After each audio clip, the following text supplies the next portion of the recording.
olympialaiset. Suuren urheilujuhlan tuntui ilmassa, siellä heiluivat pyrstöt monenlaiset. Kaikki omiansa kannustamassa. Aita juoksu voitti Kauko Gaselli, kaikki kavioeläimet hurrasi. Pikajuoksu voitti Keijo Gepardi, mutta hyönät haukkui sitä hitaaksi. Joukkuepeleissä laumaeläimet hallitsivat palloa. Teki kirahvit, koreja, aasit, maaleja ja zebra oli tuomari. Kolmiloikan haka oli sammakko, voi siitä kurnutusta pullistelua. Yösuunnistuksen nopein lepakko, luolassansa antoi haastatteluja. Sarvikuono johti mailin juoksussa, Motti saanut hillityksi vauhtiaan.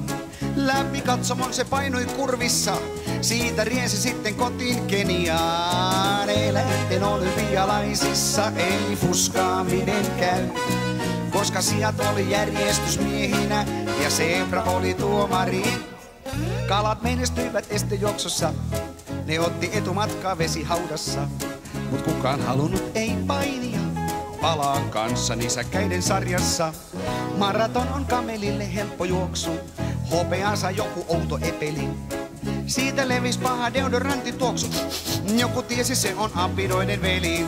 Se oli ohut, nahkainen ja karvaton ja se kahdella sorkalla loikki.